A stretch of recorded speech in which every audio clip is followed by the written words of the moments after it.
now. What I episode think is this? we're on now. This is Warp Charge Gaming. Yeah. This is like, episode 24. Yeah, episode 24. Time just Welcome to the show. keeps on slipping into the future. Hello, hello. Yeah, we're Big back things again. Just pushing buttons, making sure we're good to go. I got Roger. Chris, I got James with me. Yo. And I'm George. If you are new to the channel, welcome. We do this every Thursday at 9 o'clock. And we basically just rant and rave about all things tabletop gaming, 40k, things Warp Charge Gaming is getting into. It is live, and we love to hear from you. So feel free to shout out and say what's up. Indeed.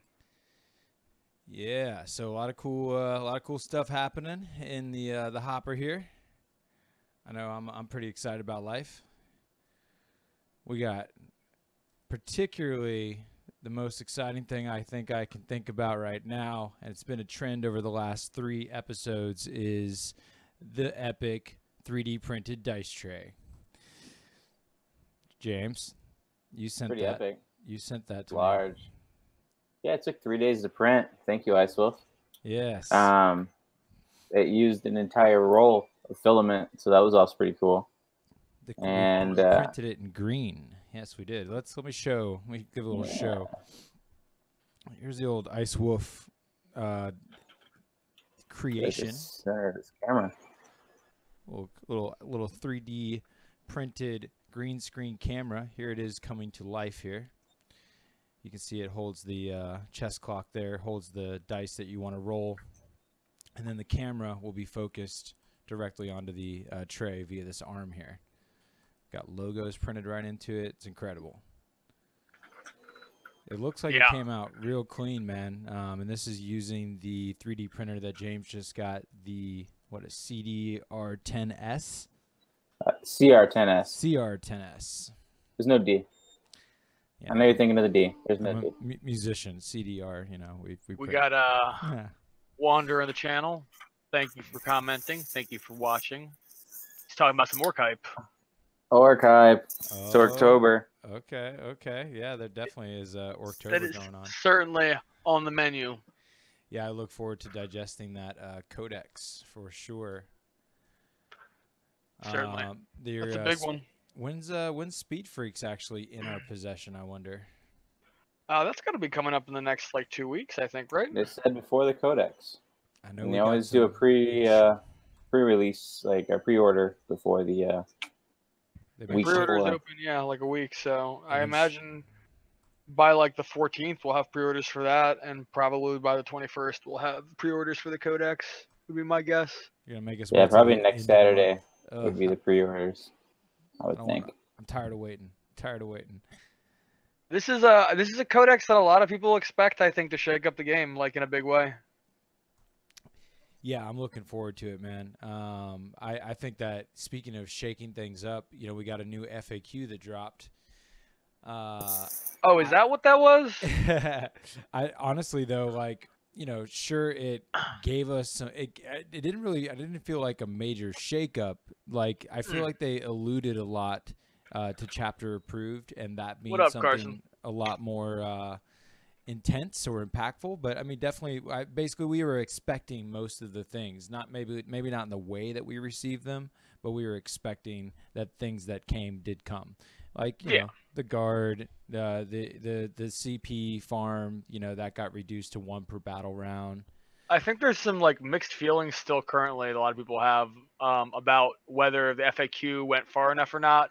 But I've seen multiple people say, myself included, that it seems like it was a light touch kind of FAQ. Yeah. But it addressed the areas that that warranted attention. Yeah. Yeah, it seemed like they have some bigger moves that they it felt like they were alluding to, and I don't know if I'm just a sucker for GW hype talk, but I always get gullibly excited. But I feel like they were definitely hyping on the fact that chapter approved is going to be something a lot more upside down on your head kind of style. And maybe I almost the wonder will give us some telltales to that.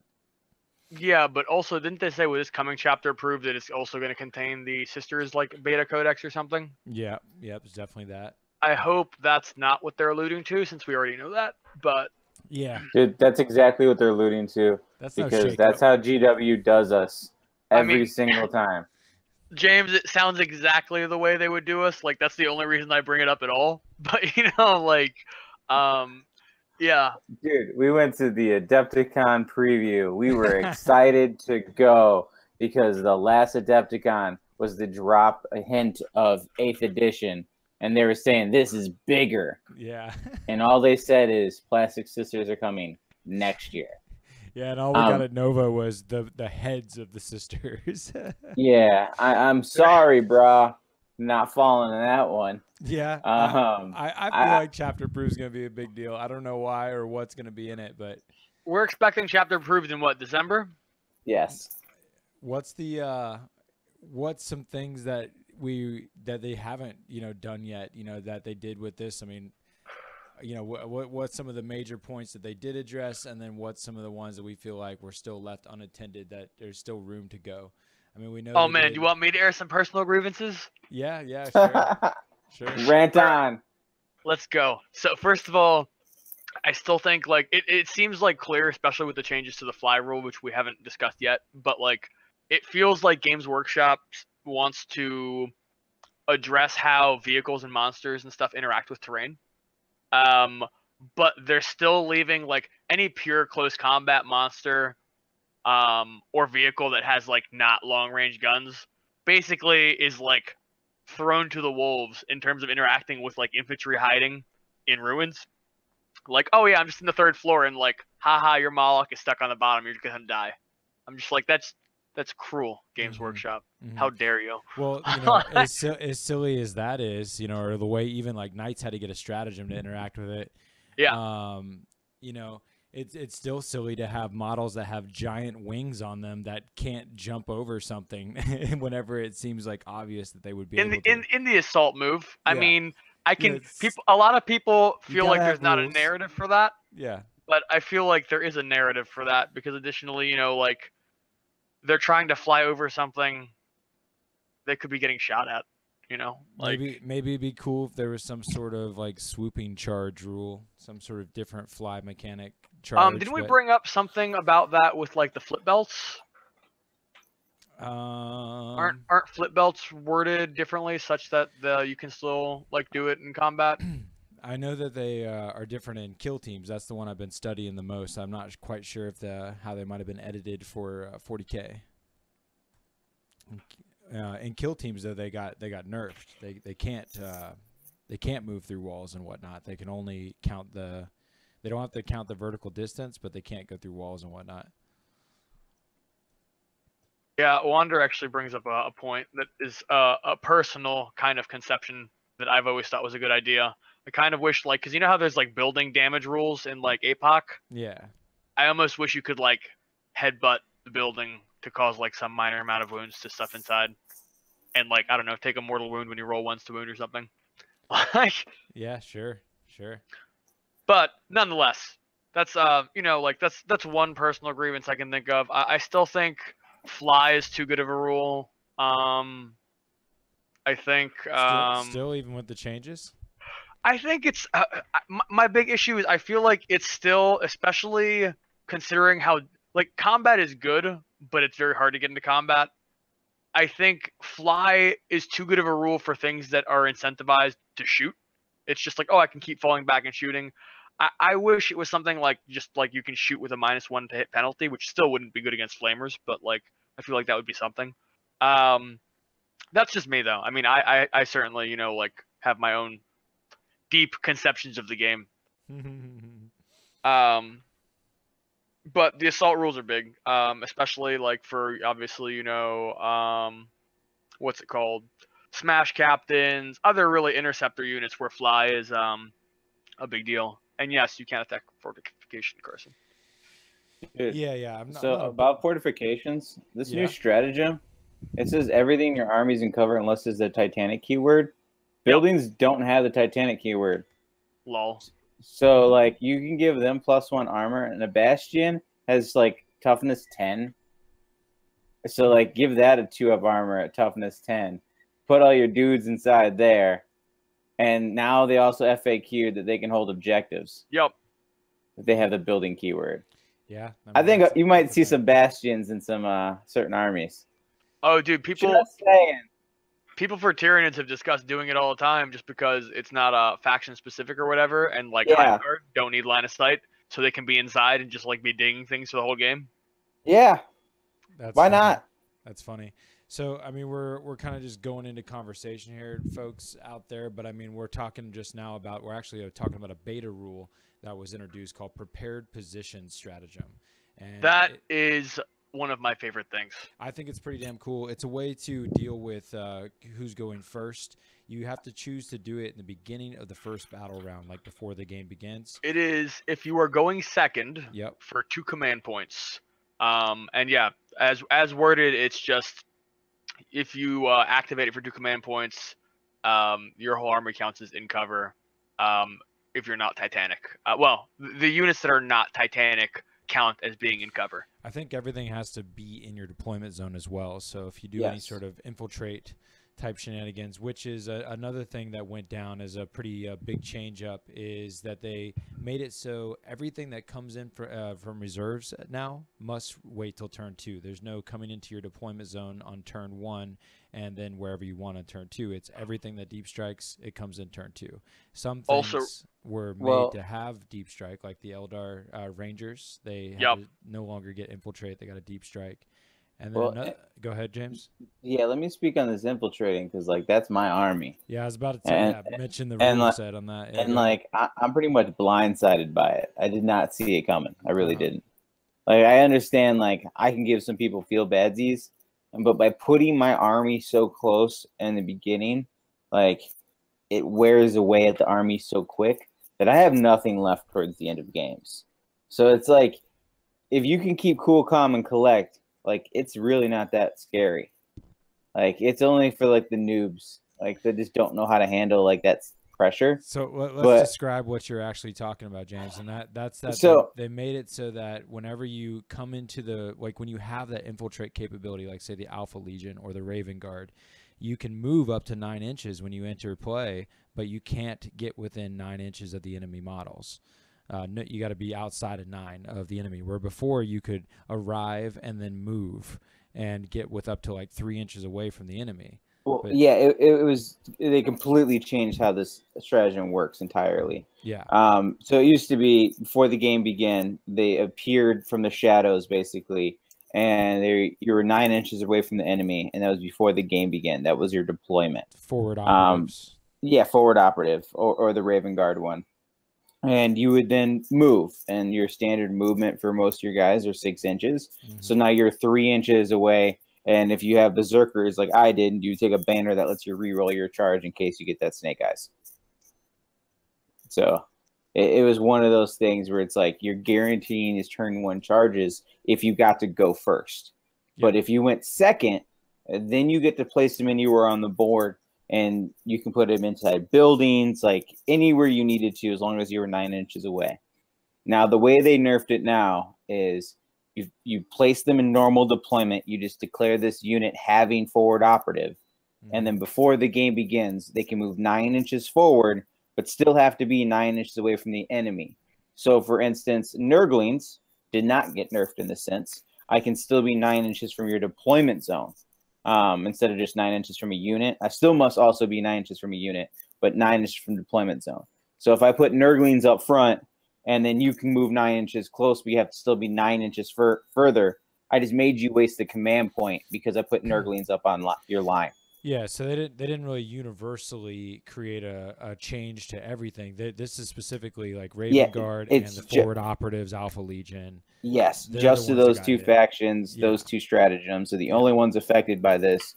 And I mean, you could still move 9 inches, then move 6 inches. And if you're in a situation where they're up on line and it's only 18 inches from deployment, you still only have a 3-inch charge. But that is so rare.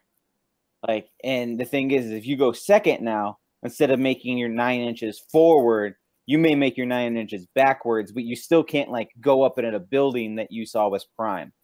So, like, I used to bring Noise Marines, and I used to place them in buildings and things, and Berserkers in buildings. And now they can only go 9 inches further, So if there's no cover right there, like I'm screwed. And then the way this new stratagem works, I have to be in my deployment to even receive that benefit. So it's just really interesting how that stratagem now works. It looks like they also hit the other 2 codexes was Adeptus Mechanicus had an ability, and as well as Craft Worlds, which Craft Worlds were pretty damn. This is something Connor does a lot, and this is the through the webway. Whenever they emerge from the webway, same kind of concept. They got to stay outside of 9 from an enemy model on that turn they come in. So yeah, that's obviously something they didn't want going down anymore, and that plus fly. Getting the thing that basically, like I was watching the Longwar channel going off on it and talking about how the screens just became that much less dynamic. Like now you can just have any old Joe Schmo just hit. You can have this big ass gap between you and your models, like because stuff can't jump over your stuff anymore. It's a lot more easy to kind of screen your units. Yeah, I think it definitely simplifies in a way sort of like the tactical breakdown of like positioning your models, but at the same time I think it also takes away sort of the element of you smashed your opponent because they are bad at playing the movement phase. Like I think yes, you want to have that as a consideration, but like I think almost at a certain level, like if you're waiting to take your little fly unit and get into your opponent's lines and carve something up a big target if they leave you a gap, like that's a very it's justifiably an opportunistic way to play, but you're counting on your opponent to mess up to take advantage of that situation, which for me, like I'm just kind of like, yes, do it if your opponent does it, especially in a tournament, like 100%. However, like I feel like I would be more proud to beat my opponent without them messing up like that. I mean, like it slows the game down when people are like hyper focused on whether. I mean, you already have to concentrate on like can your opponent's bases make it between your models, you know, by breaking through your lines or having enough of a gap between your back line that they can't pile in after killing the first one. There's plenty of still elements to reduce that one is a nice like thing to take off the palette of things to think about. Which sucks because they already simplified 8th. Like I love the complexity. Yeah. But I will say additionally, like so yes, it's tactically more simple with the screens that way, but in a way, and while this isn't a consequence of their change doing that is that some screens that were not points effective and were less good units got better. Oh, I agree. It made Scarabs that much better. Yeah. I mean, and that's in a way I think healthy for the game in certain ways. I can't say overall, you know, if this is a net positive or not. I think it's close to a wash in my opinion. Okay. But that's just where I stand. Well, what I think is super interesting that since we're talking about how these screens or dynamics change, and it's all because like when you're doing your charge and your assault moves, you can't just hop over units or heroically intervene. You can't just hop over units. But that's raw how it's been written. And like this point has been brought up on Warhammer 40,000's Facebook group.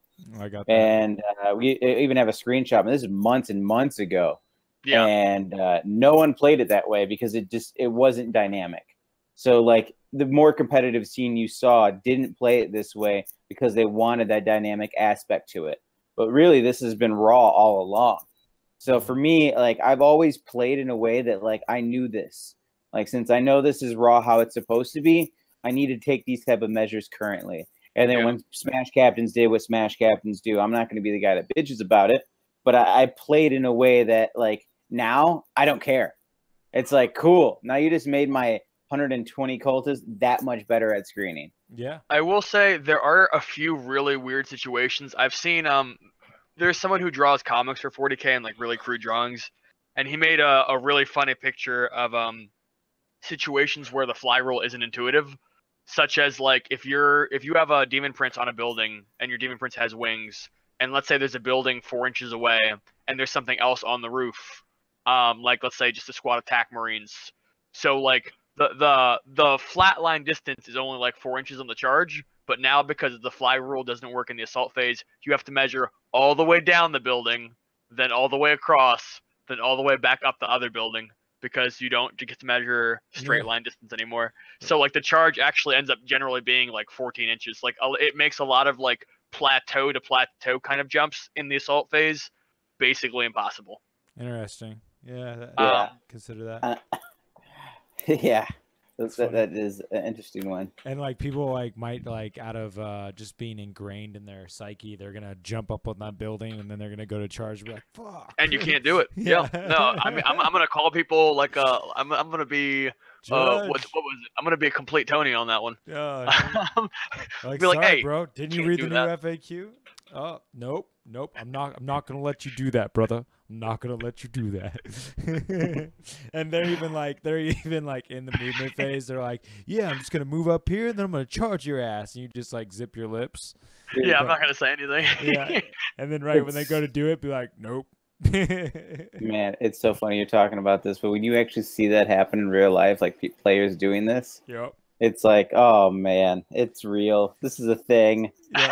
Yeah, they're like the moment that they're talking in the movement phase that they're gonna charge you as they jump up onto that big building. Then you're just pulling up your phone and like pulling up the PDF right on your phone while they're moving, just waiting to be like, here you go, you're stuck. I would never do that. Chris is an asshole. Just kidding. Listen, all I'm saying is my walking tyrants that everyone is so critical of on the internet just got that much more favorable. Dude, they truly hate on your tyrants, man.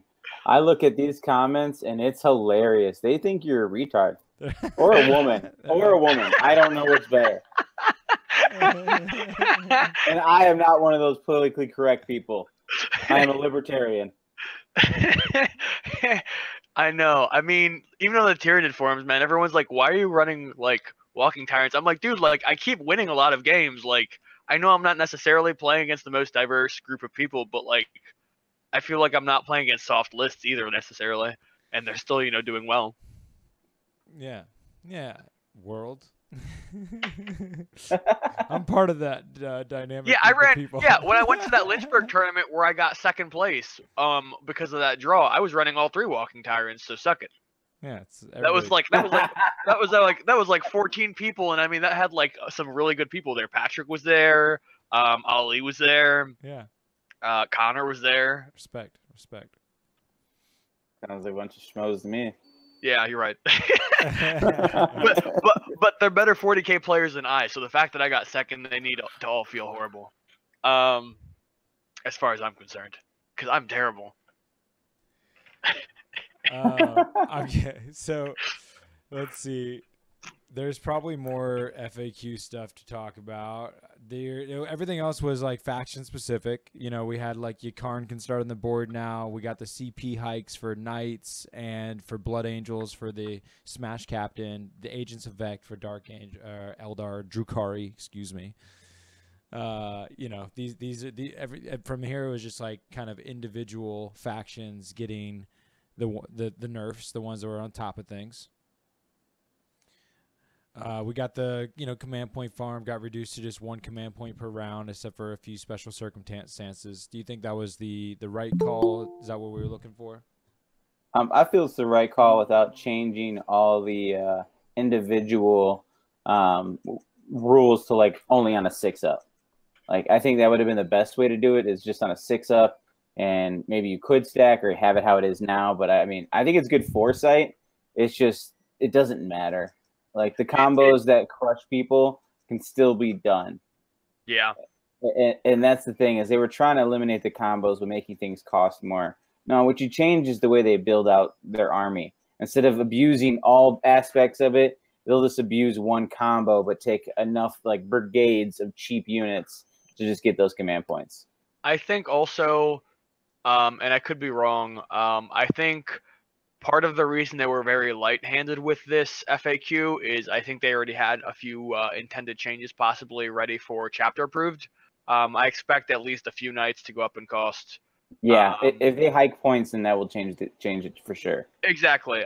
So I think this is kind of like a half, like we're halfway to the horizon on that one. I think they intentionally held things back just to be able to have more content for chapter approved. They usually sell that book anywhere. Dude, let's say and the fact, yeah, go ahead, James. How quick chapter proofs is around the corner. Yeah. Like for me, for instance, I made a new list. Like literally, like I had one list I made, and I was like, no, I can make better than this. Now that I like digested it, so I made another list, and I feel it's like the best chaos list I can think of without playing the local meta.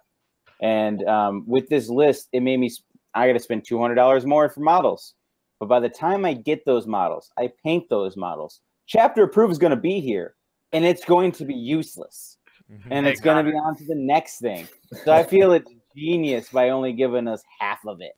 Right. You know, I mean, I think it's interesting if you look at how, I don't know if y'all talked about this already, but how directly this FAQ like is in response to Nova. Like the Blood Angels thing, that was Juice and other people at Nova.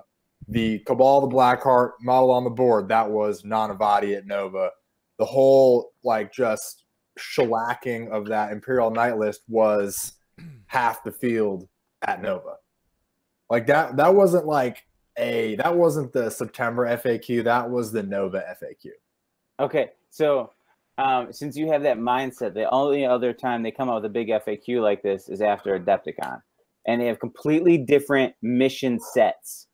So how do they like take that into effect? Like the list that I would bring to Adepticon would be a completely different list that I'd bring to Nova because the way the missions are played, and that'd be abusing different loopholes that I see. So like, I feel like they're not giving us a full FAQ. What's your thoughts? I like, are you disagreeing with the Nova point? No, like I see it as a Nova point, but it's like, what about Adepticon? Like they do this right after Adepticon, and they're different missions. Yeah, I think that they don't care about the missions. I think that, I mean, you could say that the Adepticon, I can't remember exactly what the FAQ was after. The thing I remember the most is Rule of Three, and I think that the big crazy the Rule of Three, the Tattered Traders, and the Poxwalkers. Yeah. And those were I mean, look at the top two Nova lists, right? You had the Tattered Traders, Poxwalker spam from Nanavati, and you had 7 Flyrants, which was also like a lot of the field. I think they also killed Flyers in some way after Adepticon. And you had a dude in the top 16 at Nova bringing like 10, but like it's not like it was like 7 of the Dark Angel Flyers. What's really interesting is after Nova last year, they killed conscripts. They nerfed the Malefic Lord spam. Right? Yep. And that was what George and I brought to fucking everybody. And what Kelsey Haley brought, who won the event, or who didn't win the event, I'm sorry. But Kelsey Haley brought conscripts, which were also nerfed. Or I'm getting Ganyo brought conscripts. Kelsey Haley brought Malefic Lords. Both of those things were nerfed. So we see a pattern here emerging that GW goes to the biggest tournaments in the country and sees what is making people feel bad, which it's not the worst practice in my opinion, but they pick the most like dick stompy things and they drive them into the ground. To me, I mean, I don't think they did a terrible amount of driving down to the ground this time around. They did some things that divert it. They absolutely. Yeah. Go ahead. But like train of thought. I forgot what I was gonna say. Hey, I was going to say hi to Black Tower though. I hadn't seen Black Tower terrain before on the channel, and we talked a little bit about prepared positions. I'm down to talk more about it because I love the stratagem. Yeah, I truly think it's the best 2-point stratagem that you get, like that's universal. Like that is true. I think it's just as good as overriding combat because you are not going to see as many turn 1 charges because of the fact that like the way reserves work, like you only have certain armies that have certain loopholes, and you see those loopholes, you get familiar with them, so you know how to prepare for them. And then because you got to prepare for them because someone's going to be running them at every event. You might get that matchup, so you need to know what to do. So because of that, like this awesome stratagem affects 2,000 points of your army. And for Marines with 3-ups becoming 2-ups, that's dramatic statistically. And then with bodies, you have orcs now that you make their t-shirt saves so much better. My cultists, their saves become so much better. And because of the fact of like the amount of wounds that are there, like that statistically becomes such a great stratagem. And that's why my cultists have now changed to Iron Warriors so that I can ignore it. Ooh, that is interesting. Yeah, ignore cover is like that much more of a. Oh my god, yeah. Hive Guard, ignore cover. Hive Guard are so good. Yeah, so like Iron Warriors I've heard and that, yeah. Iron Hands just became that much better because of the stratagem. So all it takes is like if you're looking for turn one alpha strikes, or you know that's going to mess up your turn one completely, affect like your effectiveness of turn one, then you might consider going to those type of factions. Like I know for one, like Iron Warriors, their Warlord trait is a 6-inch bubble of Fearless. Like now you just gave me a cheaper Abaddon, and I'm just going to take my cultists that way. Also, Because you already nerfed my forward op, so I don't need that anymore. Yeah, I think the other thing, I remember what I was going to say to Connor, your point. You were talking about, how GW reflects on what they see at these majors and then react to it per the FAQs. And I think it's the things that are based on feeling bad.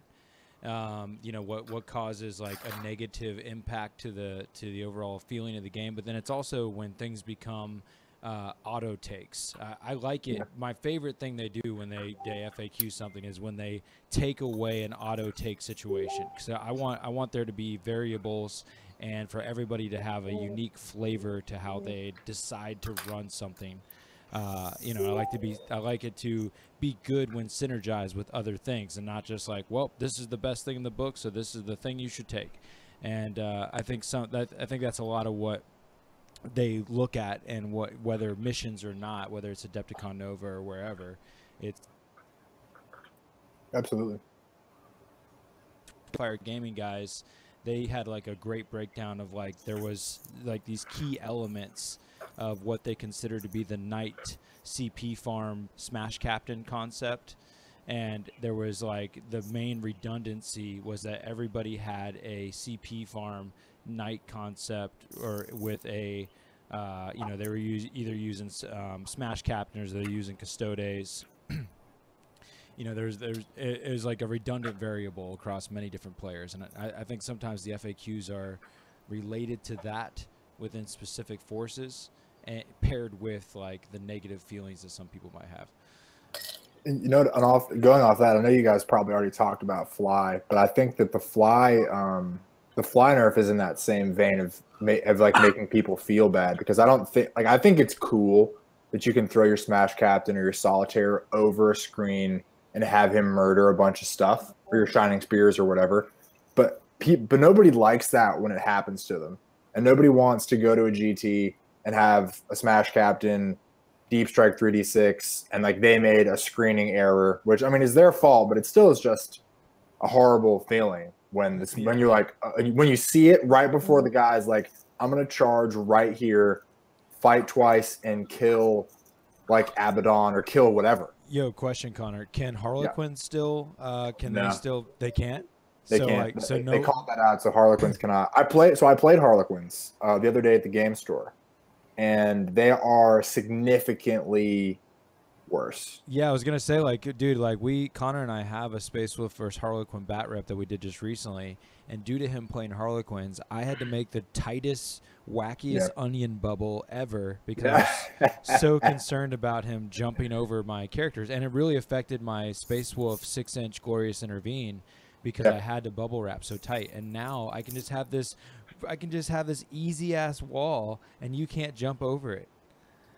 I like that. I like that though. To be honest, man, I think I think it's like it sucks. Like I think that it sucks for Harlequins because that was the only thing they could do that was effective. Shadowseer, especially, or not Shadowseer, or Solitaire. Right, what a freak. I think it's going to make game. It's going to have more. It's going to lead to more games going to turn 6 because you're not going to have like one guy spending 30 to 40 minutes on a turn making sure his screens are so tight. Yeah, and the same thing with the new deep strike rule. Or it's not new, but the confirmed no more deep strikes on turn 1 forever rule. They hit the Rangers, and I think the Rangers, like that, the Rangers can be ultra annoying with the LA talk, and they can be really annoying. But they also, again, was a redundant thing that people just started to auto take as an option. Like everybody's taking these LA talk Rangers as a go-to Eldar choice, and they, but I think I think you're still going to see that battalion a lot. If somebody just maybe it's Supreme Command now, but if somebody just wants the command points and the psychic powers, they're still going to do that. I don't think that I think that the triple ranger thing is not that useful, or like hand in hand with Alpha Legion getting nerfed. The triple ranger battalion and the functionality where it goes out and takes the middle of the board doesn't matter anymore, because the only thing it was stopping was cultists and Zangors. I mean, still Zangors, but I think you're still going to see that a lot. I think, and I could still get cultists up there. I mean, even with the infiltrate rule, even warp time, and them, you can get things there. You can do warp time and all sorts of cool stuff, but Yeah, I think just in terms of the zoning out, I don't think it matters that much in terms of the Rangers. I just tell people to get good, Schmo. I want to call attention. Is James Sheets out there saying what's up? Yeah, my wife came in here to ask me a question. I was like, we're live, Katie. Whoa, James Sheets is in the dark right now. We never had you on the channel on the old talk show, James. Glad to have you, bud. Greetings, I'm Batman. I paint in the dark. And then my wife came in here to ask me a question. I was like, Connor's talking, Katie. Shut up. Don't put that on me. I was listening to you, Katie's like, what's up? It's like that commercial where like the dude's talking to like the insurance company and his wife like swears he's like talking to some hot girl or something. Yeah. Or he swears he's not talking to a hot girl. Yeah, but like he's lustfully talking. How what are you wearing, James? khakis? What are you doing? Are you really painting stuff? And what have you been up to in the hobby land? Are you talking to me, George? I'm talking to you, James. Turn my mic up here. Been working out in the barn. Been working with a lot of Hearst molds lately. Okay. Building my own stuff. I got some Necron molds I've been playing with. Some Wizard Tower stuff. I'm actually in the process of building a Fang fortress of my own design, kind of for the Warp Charge Gaming. Ooh. Long-term project. I got about 100 orcs sitting here on my table. I'm painting up for Jack Chandler right now. Nice. I'm doing this couple of kill teams. He wants a Scorch of Burner and Power Claw set up for his kill team. Mm-hmm. So, just been doing that. Have you got to play kill teams yet, James? I have not. Actually, no. Me and Carson got one game in. We were both kind of funky on the rules, but I think we got pretty close on the rules. So I need to really hook up with some of you guys to get a good kill team game in. Oh, Coach like Carson's joining in. Chat is jumping tonight. Is that the Vaseline Groove? What up, Vaseline Groove, Carson Skipper? Oh my God. Yeah, the chat's hot. No, the chat is not hot. My wife is here. My wife's. The chat is not hot. Oh, we are so hot. We are spicy tonight. Well, you know, I don't know. Men are talking. No. Whoa. Ryan says the chat is hot. Hi. The chat is hot. The chat is steaming. Yo, who? so Herrera's? Yeah. Yes. Hey. His hair is longer than the last time I saw him. And all he's done the whole time I've been in here is eat. He's hungry. You fools. Speaking of orcs, James, and the kill teams, I recently played a Burna Boy orc list, playing the Rogue Trader rules with the ultra close confines, and I have these pictures ready to show that James Schaff, the illustrious, has painted up. I know they're works in progress right now, but man, these look awesome. These are the doors from the Rogue Trader set from the True Hawk spaceship, and these bad boys will soon be in play. Stoked to get that incorporated. And we've talked a lot about the FAQ. Well, there's also a kill team FAQ. And I recently just posted up a whole breakdown video of what I felt was the most impactful FAQs. And honestly, it was a little bit more of a, to me, there was a lot of details comparatively to say the 40k stuff. Maybe it was because the 40k stuff was a little bit more talked about and expected. The kill team FAQ had never happened before. So it felt a little bit more wild and crazy.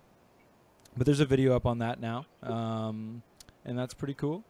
We also just posted a video today, posted two, about the Best Coast pairings and ITC. Definitely huge fans by Warp Charge Gaming with the Best Coast pairing app and all about the independent tournament circuit, the ITC main tournament organizer being Frontline Gaming. And you should check out those videos. We're very passionate about it. Hell yeah. Yeah, little shouts outs. And then just new stuff. There's also a new Slanesh model. What's that about? Anybody? We got some side boob, Age of Sigmar. Oh It's- yeah, it's the new I think it looks pretty slick. So It's new Fiend. It's a Fiend, Slanesh Fiend. Yeah, it's just a remake of old model. That was a Very part old of- model. That's part of what they said at Nova, was that their Slanesh was coming kind of thing. this is Yeah. Matt Simon gonna stick to his guns and go Slanesh, James? I think he What? said, I think Matt Simon wanted to play Slanesh for a while, didn't he? Yeah, but he's got the orcs, man. He's got like over 1,000 point of orcs sitting here in a box, waiting to be built and painted. That's Nice. spicy. Very spicy. So we're gonna have to have a James orc off. That sounds I've weird. never played them. I don't even know how to play orcs. Jack Chandler, I don't know what his deal is if he ever wants to play, but I've painted him so many orcs now. I don't know what his deal is. So, It's true. It's true. So- Did you? This is just sitting here. I'm gonna put it up on the screen. James, you showed us this weird. This is James Schaff. He showed us this weird like update on your phone where it measures distance and pictures. Oh, I saw that. Yeah, the new iOS update. Because they came out the new XS whatever and the XS Plus, like the new phones. So they updated their software, and it's just put a new app on my phone where it measures things. So all I had to do is just like Is it like real point. time? Yeah, it's all real time. Damn. Like I gotta stretch that wherever I wanted to stretch it. What app's it called? Or Measure. It's just called Measure. Yeah, it literally is just a new standard app. I don't even think I can delete it if I wanted to. So it just like appears when you do the update. Interesting. Yeah. I have to update my phone. That's Damn. pretty tight. It's pretty tight. Yeah, I More- want to play a more game. in it. awareness. I think it's gonna be super cool. I'm not against that. Speaking of cool things and hobbying, here's something James been working on. He's working on a Chaos tonight, and he showed us this couple things going on. You can talk about it, James, but I know you put some LEDs in there, and in the center, you actually customize it with 3D printed centerpiece there. Yeah. So I love playing with LEDs. That's just a lot of fun to do. So I drilled out his eyes, installed an LED in there. But that 3D printed piece is an extender for his torso, so he can be that much taller. I look at it as like Viagra for knights. Like you just want to be that much bigger than your friends. Mm-hmm. So I mean, he's got to be that much bigger. I painted him, so he's got to compensate. how much taller is he with that piece you put glued on the torso? I didn't even glue it. I magnetized both sides, so like Yeah. the person can totally decide if they want to have Take it him out. big or small. I don't know how much bigger. Maybe an inch. I think about an inch. That's significant. Yeah, he definitely like he looks more grand for sure. Like it makes this regular knight the size of like the big knight now. That's cool. Yeah, more like Forge World, like epic size. Yeah. But I'm super stoked that I 3D printed that. Yeah, that was it took cool. like 3.5 hours, but it is to the finest settings that my printer can go to. And after no sanding at all, just priming it, painting it, and washing it, it is currently to the standards of the GW model. That's badass. Nice. So I'm super proud of that because like that was cool. Like I just plastic alchemy some GW pieces that they don't make. Yeah, it's super cool. Speaking of which, here's a look at this centerpiece you're printing right now, right? You've been on 48-hour print. Oh, dude, it's on like 60 hours right now. Oh, you're like 45 hours in. I think this picture is at about a 76% progress. Yeah. Looks lovely. Yeah, it's a Bio-Titan that's like coming out of the ground. Oh, I see it. What you see like the zigzaggy lines, those are supports. And then the middle's like the honeycomb infill. But yeah, this thing's cool. It's definitely can block like a demon prince. And if you wanted to use a knight to get around it, it's going to take you two turns movement. Damn, I can't speak. Would everything come crashing down if you tried to point the camera at it? Yeah. Okay. Actually, maybe not. Maybe not. We'll try. Let's do it. Because I just realized it's just the laptop. So we're good. We're good. Oh, shit. Cool. Oh man. Oh, where'd it go? Where'd it go? There we go. Can't tell. There we go. Got that. We good? Nice. So cool. Well, you got more office room than I do. I got so many orcs on my table, I can't even put a cup of coffee anywhere. Oh, dude, you want to see this? This is the office space. Oh my god, yeah, it looks like mine. Yeah. Oh, and then I go behind me, and it's just more. Busy man. I'm literally surrounded by projects. Oh, if only we had a project castle, if you will. I would like a project castle. Well, hey, James, if George will allow it, I know it's not part of the topic. I wouldn't mind telling you about this new little way to metalize. It might be a lengthy process, but for you guys that paint, let's see what you guys think about it. I'll tell you if you want to hear it. Yeah, go for it, James. Just playing around with it, watching some videos. It's no video that told me how to do this. I just experimented, but I use Vallejo, and Vallejo makes a Negro metalizer as a base, and then I would highlight with a dry brush and sometimes the airbrush, just depends on the surface area of the model, with a Fusel Vallejo, which is just a brighter, almost a silver, but still a metallic. And then I would do a full wash, let it dry, then do a heavier wash in the areas with recesses and all that for a second wash. And then I use these paints I'm really getting into. They're called dry pigments. One's a metalizer dry pigment, and you put that on the moving joints, and it's a lot of work just to do a metallized part, especially works good on nights. It's a really lengthy process to do, but man, it turns out really, really sharp doing it that way. James, what's a metalizer? Metalizer is a paint with metallic where it'll reflect light better. Has little metallic What you painted some of my deermen with? No, I used for your deermen, I used something called chameleon paints. If you guys are familiar with those. Yeah, So I've seen that's what you did, like a Relic Leviathan in, right, James Schaff? No, I used color changing pigments. that's what I had. Those chameleon paints are the same thing. They're color changing, but they don't have I don't have like a metalizer for like actual metal, like on a night, you know? No. All I did is took a metal-based paint that has metal flakes in it. First primed it black, light coat of that, and then the chameleon paint on top of that. Right on. But the chameleon paint helps reflect light a lot better, and it looks good. They do look good, but like I said, the process I just been playing around with, it is kind of lengthy, but and the dry pigment really brings out like the moving joints and all that, but it turns out really, really sharp. So I've been really impressed with it. That's what's up. So, Nice. that's just my 10 cents on that. Something I just kind of discovered. Nice. Lost on my I'm just a poor fool, can't paint worth a damn. I've been engaged. I bought a big Eldari Covens army or Drakari Covens army on eBay. I've been engaging in some painting. It's been fun. I got so much Covens now. I'm very excited. I got like 60 racks, 15 grotesques, and I got a bunch of Ravagers and stuff like that too. So I'm just happy as hell, man. If you've ever played with grotesques or against grotesques, you know that they are stupidly good. Yes, they are. Yeah, I want a chance to shoot him down with my shooty space list. I will. My new list, I love. I will definitely play that next time on the channel.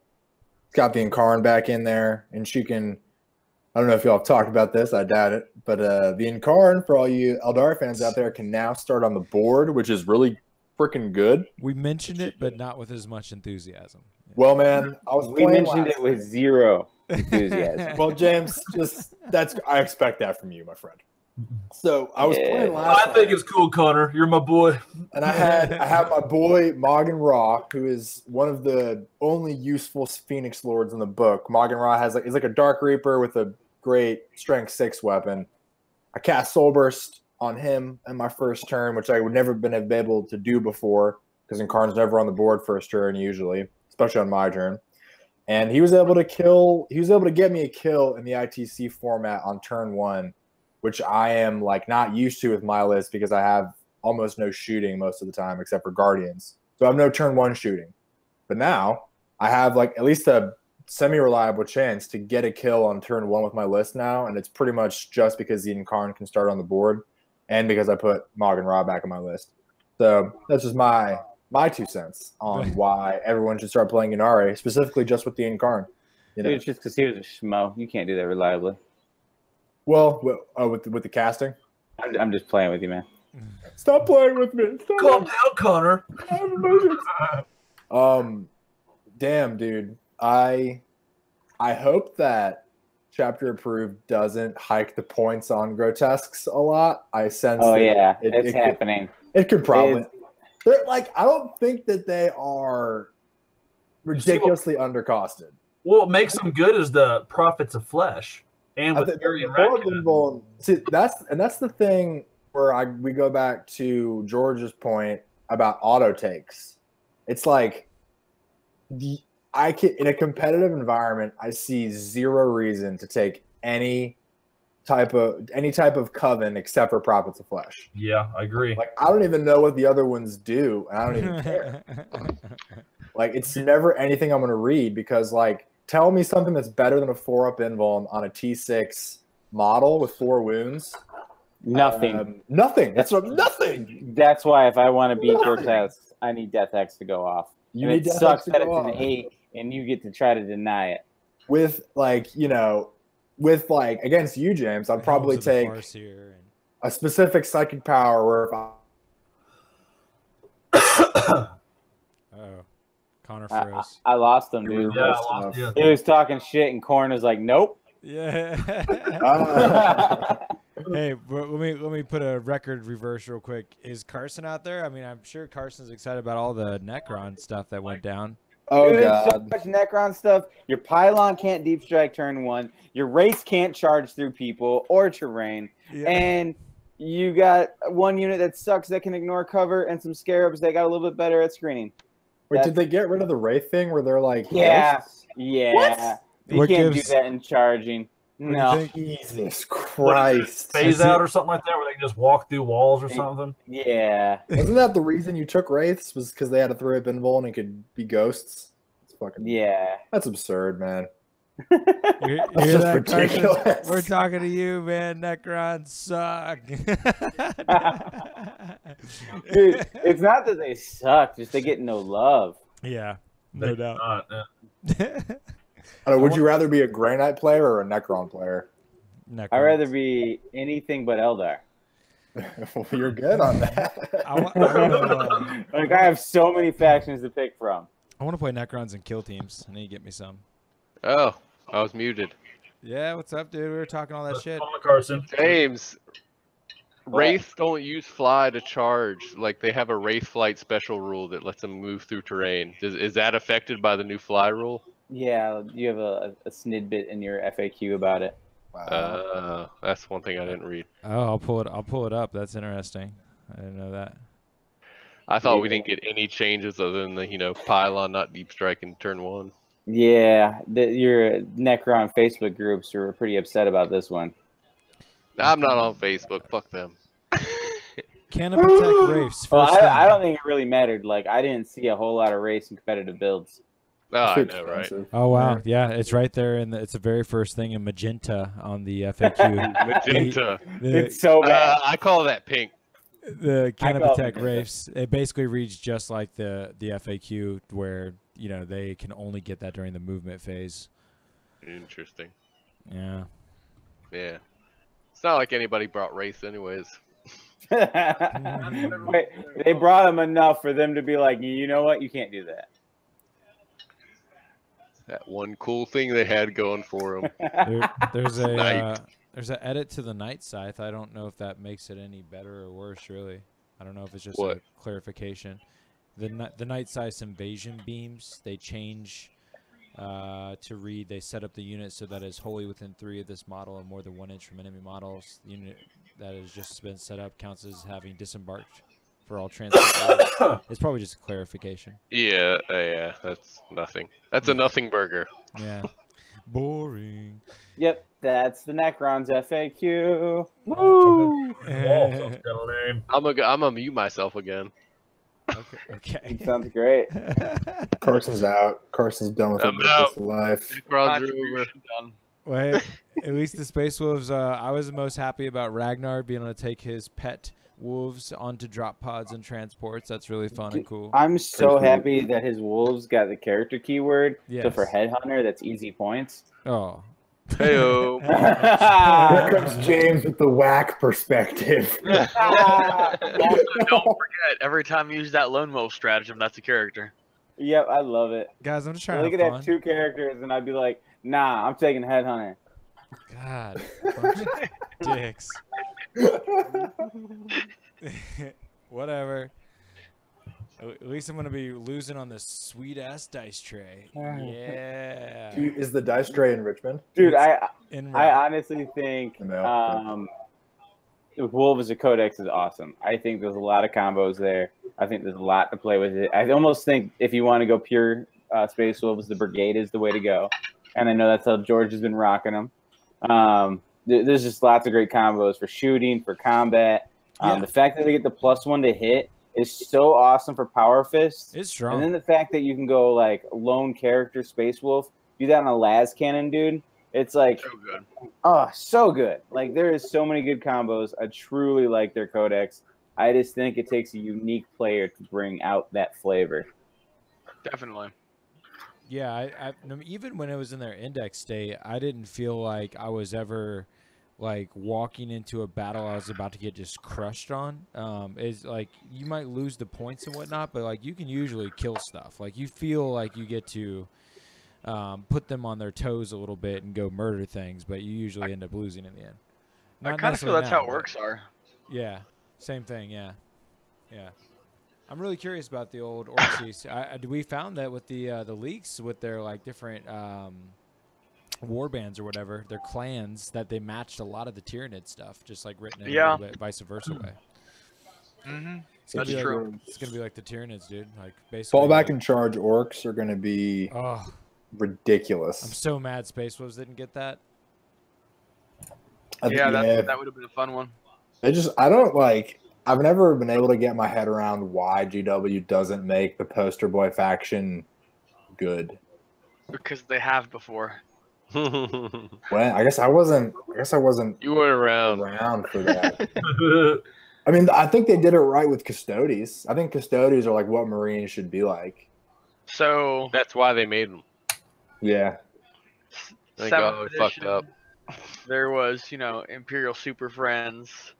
But that's not even. That's like Marines though. I played that. That's like a bunch of fucking guys on bikes and wolves. That's not Marines. That's like You know what's real dumb? what is technically Marines, but it's not like Primaries. like a space Marine. A space Marine can kill double like a damage. bunch of stuff himself, but not as such. Double Demi. Yeah, double demi Primaris bullshit. I want my blood that ties was back. only good because they got like more points than everybody else, which shows how bad they were. It was Horde Marines, man. It was. I played it. It was horrible. We played, Chris. That was. I Psy Cannon spam. don't even know what you're saying. Hey, Very you nice. that edition. When Grey Knights were like, Oh, awesome. 5th edition. Oh, okay. Well, I bought Grey Knights and now they suck. They'll come Played back one around. game with them. 7. Yeah, I wouldn't play with them in 8th if I They're was you. cool in kill Dude. teams. I think Grey Knights are awesome. They're one of the coolest factions that exists. No, dude, they're most OP. Oh, you're doing the sarcasm. No, and narrative fluff games against chaos. Oh, obviously. Right. Against a bunch of. Yeah, you're sure. You're right. You're right. I'm not wrong here. Like they're just for a different class of 40k nerd, and for those people that liked Grey Knights that were like, "Oh, you're jumping on the bandwagon because it's super powerful in 5th edition." Nah, you're the type of player that plays narrative fluff games. You go play your game, and leave the other players to the real game. Real game. Maybe I'm out of line. I don't know. Muh-huh. I mean, They are. They're like a 40K. strictly like anti-demon. It's like just play fluff games. That's it, dude. I guarantee you get someone to want to play that has a bunch of demons. It's like, you know what? I would love to bring my Bloodthirster, Fuck your but Grey Knights. but everyone can just kill my Bloodthirster turn 1. You got Grey Knights? I'll bring my Bloodthirster. Dead turn 1. Oh lordy. I've been. You have how many smites? All of them. And they do how much damage? My God, I did not plan for this. When I hear Bloodthirster, I think of my Age of Sigmar Champions deck. I'm playing the new GW card game. If anybody out there is curious or interested about that, holler out. I know that this crew ain't. They don't care. Yeah, don't. When I hear Bloodthirster, I think you're Bloodthirster killing itself thanks to old Mind Shackle Scarabs in 7th. That was a good moment. Fuck that. It cut its own head off. Bullshit rule. What do you mean my Hive Tyrant killed himself? Mind Shackle, bro.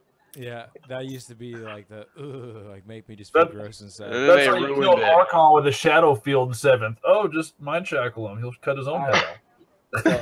So, I'm gonna try to bring it back off of previous Dead editions that don't matter. Mind Shackle was the Iron Fist of James Schaaf. No, Make it great again. I want to hear your take on the Pink Horror FAQ with the +1 invul and how they can only go to a 4-up invul with this stratagem. Which is really a 3-up because they get +1, right? Yeah. So, is that what the which FAQ makes is? me think is like their Imperial form gives you +1 to your saving throw. The way everyone played it is it never got better than a 3-up, so they always use the 3-up with that stratagem. Now that stratagem is worded so you can never get better than a 4-up. Now all these people are rule lawyering saying, I still get my 3-up invul. But those same people did not say they had a 2-up invul previously. I'm not familiar enough with it to be able to speak on that. George has a million Pink Horrors, even though he has not played 40k in quite some while with those guys. You know the stratagem I'm speaking of, correct, George? Yeah, I know what you're talking about. How many brimstones do you have? I have about 95. 90? Yeah. Nova. Last year, Nova. 7th edition. So the stratagem is +1 to your invul for the phase. Right. And it used to be no better than a 3-up invul. Now, the way Imperial form is, it's +1 to your saving throw. So whatever that stratagem makes your saving throw, it would then give you a +1 to it. So people always played it as a 3-up invul. They never played it as a 2-up invul. But now that they've made it so it can never get better than a 4-up, those people are saying, I can now get my 3-up invul with it. So. I think it's related to the Impossible Robe on a Lord of Change or something like that. It wasn't related to horrors and being able to go down to a 3-up as much as it was to getting down to a 2-up combo, I think, using the Impossible Robe. If I recall correctly, but I could be off bounds there. But yeah, I could still see it as a 3-up. I'd have to look closely, but I could still see it there. Yeah, no, it reads as you can get a 3-up, but I just never saw anyone play it as a 2-up previously. Yeah, I think that's only combining the relic for Tzeentch or 1000. Well, no, because with that, it would have made them... actually, I think you're right, because that's how you got the 3-up before anyways. Yeah. I never played them. I just know that. I just know people are saying, oh, Pink Horrors are only getting a 4-up now. And then all these Pink Horror people are like, nah, we still get our 3-up.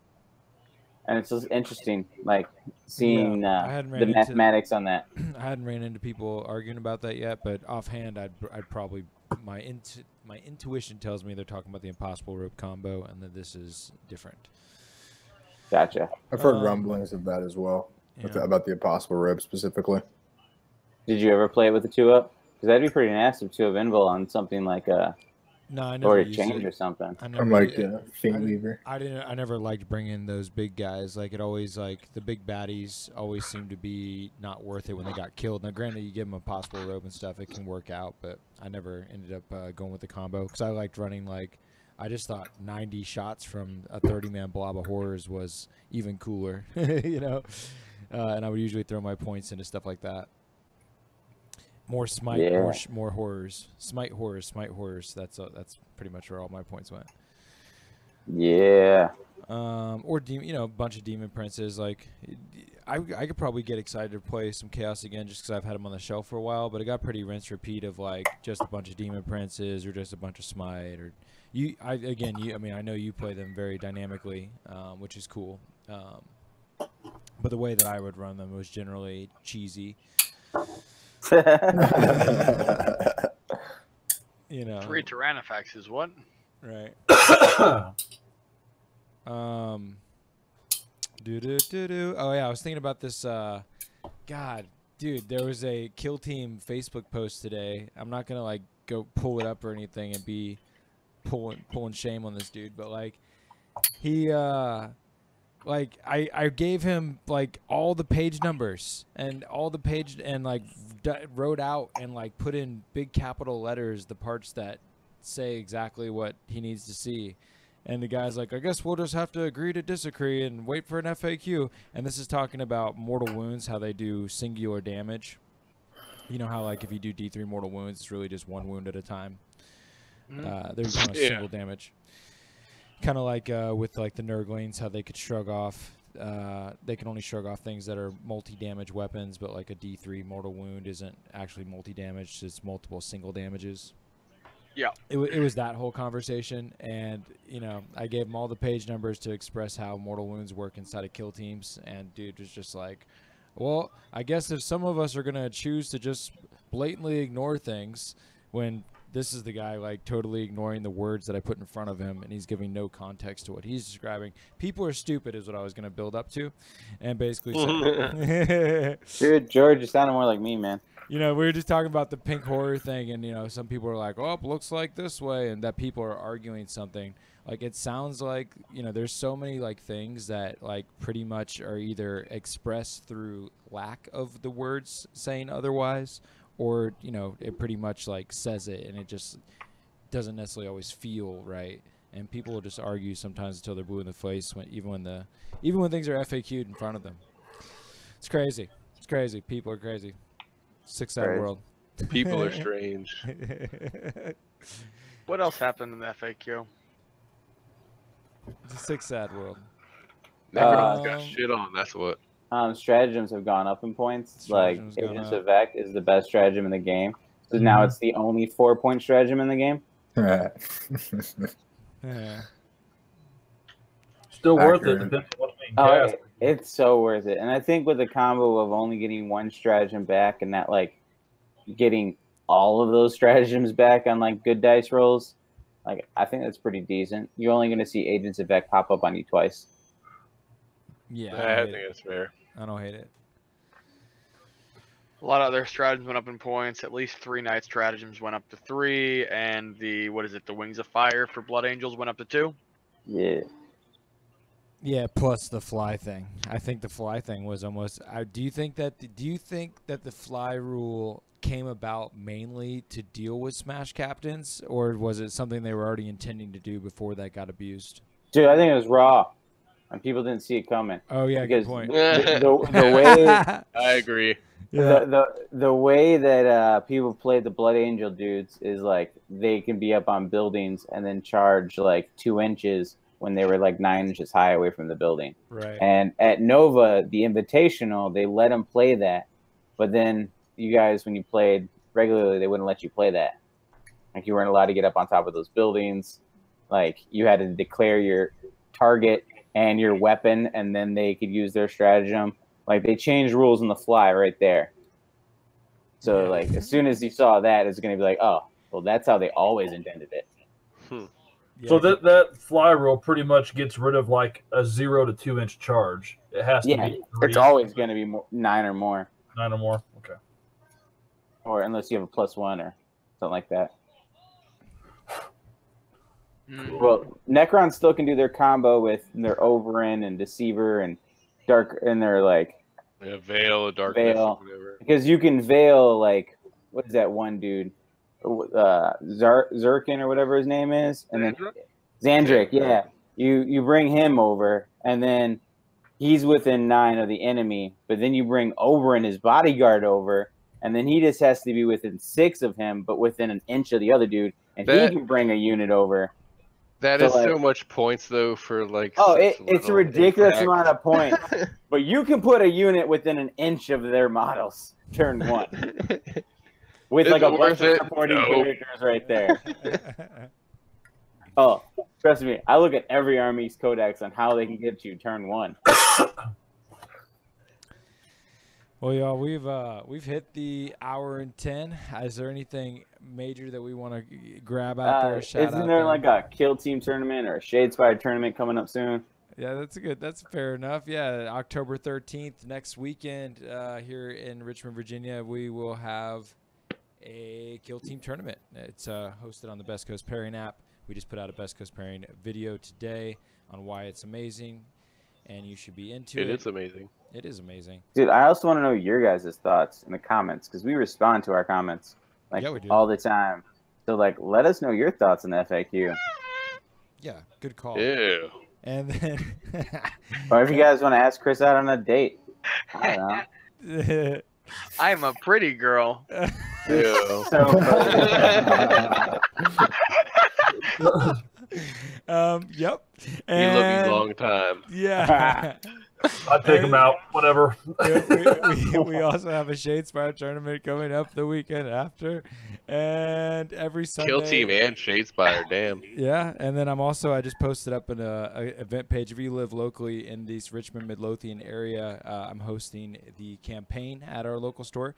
And for those of you out there thinking about kill team campaigns, let me know if this is something that you've tried or done or thought of. But What's the local store name? It's Battlegrounds. Yeah, good call. Nice.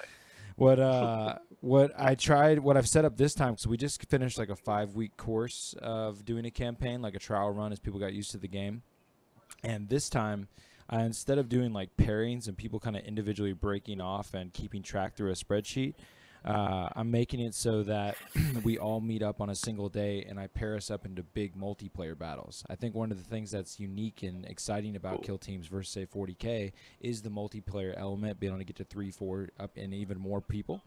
And so I'm going to set up like big tag team matches as well as free-for-alls with the people that show up and kind of have us all experience the loss and gain of resources throughout the campaign together.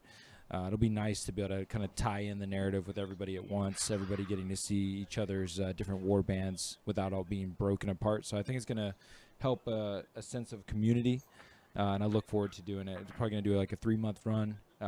It's pretty cool that GW's been sending out kill team campaign packages, just like they did with Shadespire and the trophies. The Shadespire tournament we'll have on the 20th. We'll have the GW trophy up for grabs. They sent some pretty sick shit. I got mine. I won a trophy once. Just saying. Check this bad boy up. These GW trophies are legit. At our Kill Teams tournament, where we're going to have medals like we did at the last Battle in the Warp doubles tournament at Gallery 5, and this time we'll have it again. Looking forward for that. Some best faction action, first, second, that kind of stuff. And then we'll also have that Shadespire trophy going on the 20th. And then hopefully this Kill Team campaign packet comes soon for the campaign we're doing every Sunday at Battlegrounds. Also this week we're going to be getting this dice tray, and I can't wait to see it. And check out the Kill Team FAQ video we posted, the Best Coast pairing thing, and you can also see Look that at that dice tray. Harlequin Space Wolf battle, stuff like that. that dice tray is the most epic dice tray that's on the market right now. That is beautiful. Do you know what's gonna look really good in that dice tray? Nice. These nuts. Warp Charge Gaming. Whoa! Sorry, please do not dip your nuts in the dice tray before people come over. Oh god. That's a bad attitude. Bad attitude. Live stream. That's what we call a competitive advantage. But How do you think I was I gonna roll so say, hot, dude? Come on. the new Warp Charge Gaming dice, for which we have a giveaway. Yeah, that just ended. For That those just ended. listening. Yeah, and speaking of which, Ryan Never out mind. there, it's Ryan. I can't even pronounce this guy's last name. Mendenhall. Yeah, that's it. Ryan Mendenhall. You're our winner, and you need to get to us, dude. Your God. email did not work, and your entry on Twitter won, so I have tweeted you. Yeah, Go, Ryan. Yeah. Because, dude, Ryan, if you don't like hit us up and say that you want these dice, we're gonna have to give it to somebody else. That's crazy. That's not. You can give them to me. Oh, we got a caller. Dude, we got a program that will just randomly pick somebody. So if you enter, you may be randomly I entered. never did enter. You Damn. I know I'm terrible. The truth comes out. Don't you want one of these beautiful dice? Look at that. Hell, I think I got a bunch. I've got a bunch of orange ones. I'm waiting Yeah. for a different color. Don't have these. Yeah, we're trading orange. Don't worry, we'll trade you orange for other colors. Ooh. Hot Green, stuff. Necron green is the color. Ice we blue, got man. some Those look green. We great. got some green for you. Necron green. It's a coming. You don't see it in that picture because we actually had to drop the black and gold and get some translucent green. Oh, they look so badass. I can't wait. So yeah, that'll be soon. And this new dice tray is so pimp that I think colors beyond orange are gonna show up. I know. I'm waiting to see a action pick of that fucking dice tray. It's gonna be sick. You gotta come over and Action roll in it. vids of your Action liveness. vid. Come play, Carson. Come play. I know. I would need And to. you should let me put together a little Necron force for me too, so I can play kill teams. Kill with it. team? Yeah. I mean, I could probably lend you 5 or 8 models. Yeah, exactly. That's what I'm saying. I'm waiting for that damn new Forge World. Waiting for the pre-order to come up. Yeah. Yeah, we talked a little bit about that last week with a salt. I'm gonna get James to paint it. The construct. Which James? There's 2 Jameses here. Oh, I know. It's amazing. He's keeping his options open in terms of James's. He's gonna wait and see. I've had Let the James swap- paint the one swap thing team for do me. it. I want I've the already- other I've James to painted paint all this this. one. Painted all his pylons. Whichever James Little you go ones, with, it's a big good ones. James Sheets. I have this. It was funny. I thought I had the Gene Stealer Colt box, and I was gonna have you paint the terrain. You're more than welcome to it, but I think it's actually a ripoff of your time because it is just 7 more Gene Stealers. So like you need more Gene Stealers. Need more. I think I got 55 of them in a Ziploc bag already painted up. So I'm probably. Just Yeah, give you're them them. You're like The whole no bag. thanks. That's not nearly enough. Dude. Shut up, Damn. cat. I don't know why they think like it annoys me to no end that they get you buy this expansion box. Like I'd rather them get rid of the terrain and give you an actual viable kill team instead. They're like, here, play Tyranid kill teams. Here's 7 Gene Stealers. That's not a fucking list. Dude. George, Yeah. but how are Games Workshop going to get you to buy more Tyranids if they give you different models, man? Dude, you Exactly. should see the rant that this guy had about the Space Wolves kill team. Don't even get me started about this. No, fucking this has to Primaris, come to man. light before we go. Ugh. Oh yeah, say it.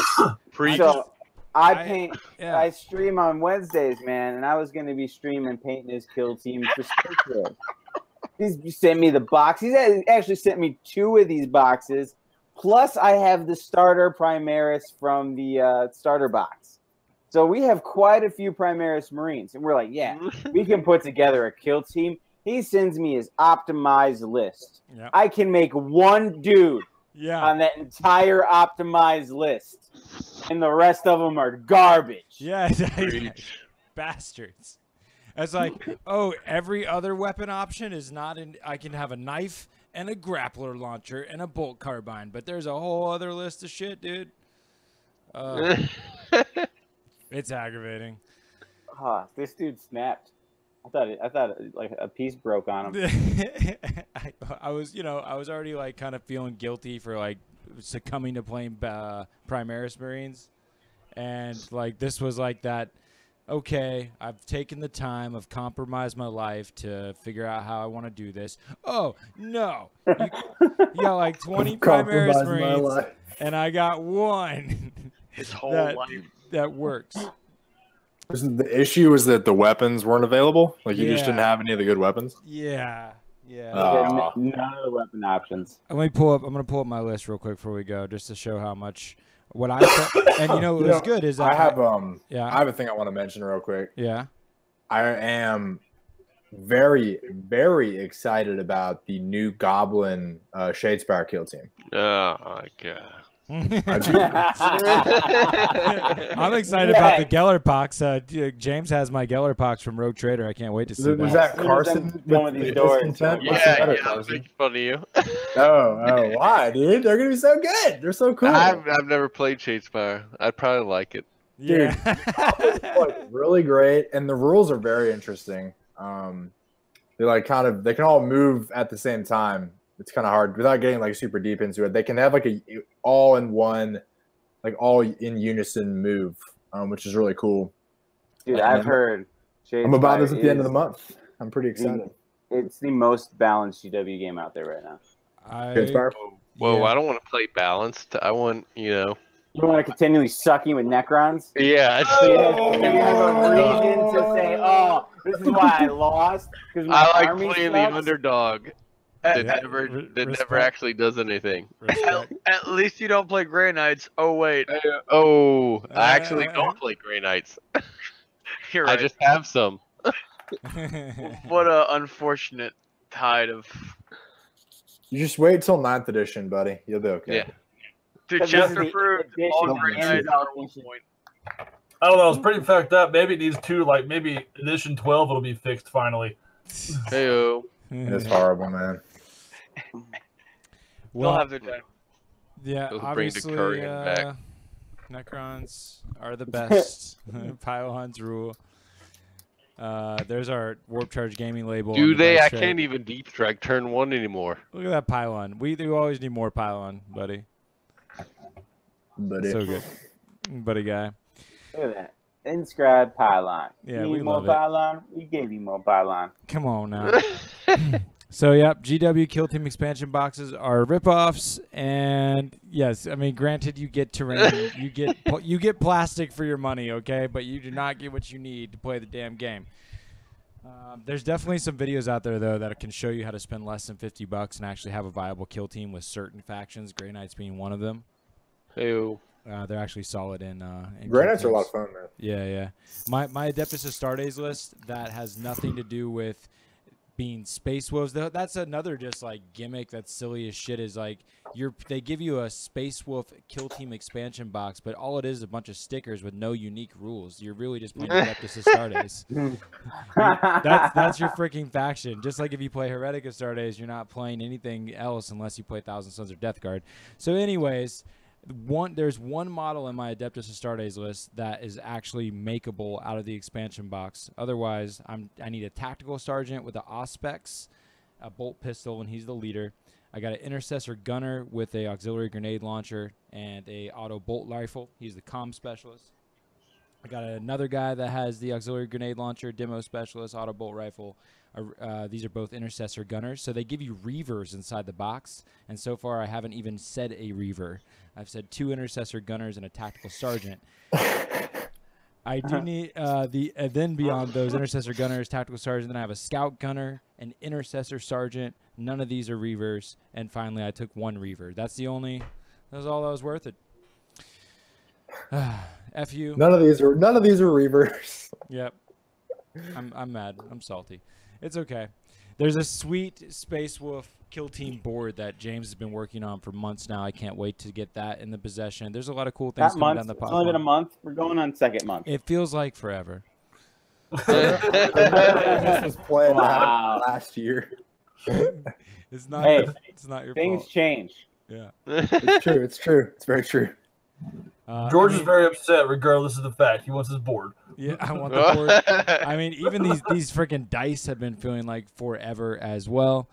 I want more dice. I want me some dice. Dude, these dice have been longer than the board. Yeah, no kidding. These 9-week periods are long times. You know what is cool though that took us forever was to get to 1,000 subscribers, and now we're crushing to about to hit 1,300. Thank you so much, everyone. We're now, bro. Yeah, we're starting to cruise. We're getting several a day. I appreciate all you folks that are joining along with our adventures. And it's all fake accounts. So, damn it. I'm okay with it. Yeah. Keep the fake accounts coming. I will take Russian bots. Let's go. Yeah. I don't talk to Putin. We have earned like $6 so far. Keep it coming. Yeah. Woo! Where am I getting 6 more We do dollars? appreciate. Yeah, we made with that 1,000 subs, now 1,300. We were able to achieve YouTube partnership. We're the graphite level, so that's really exciting. It's been a long climb, and October 3rd, is that today? Yeah. That was yesterday. Oh, yesterday. October 3rd was our 1-year anniversary. We posted our Oh, very, damn. very first video for Warp Charge Gaming. Yeah, so that was yesterday. Interesting. Did Facebook make a memory about it for you? That's probably why I didn't That's see how it. you know. Yeah, that's why I didn't see it, dude. Facebook official. I don't let Facebook live my life for George me. and Warp Charge Fuck have been Facebook, friends for I'm not on 1 that shit. year. Oh my god. Carson has hoping- said it like 3 times so far. It's gonna get just bigger and better, and we really appreciate your support out there. But yeah, y'all, I really thanks you, all my friends here, James and Connor and Carson and Chris. James. I'll jump it About on. the season, Jays. Batman. The coolest name on the planet. I love being Yeah. on here. Nice. Makes you feel like he has friends. You know, Oh, cat. Eldar suck and Necrons rule. Y'all keep taking fun seriously out there. We'll More catch you next time. pylon. George, you got me into Eldar, you bastard. Make Necrons great again. Connor's making me so They should make hats. Bye.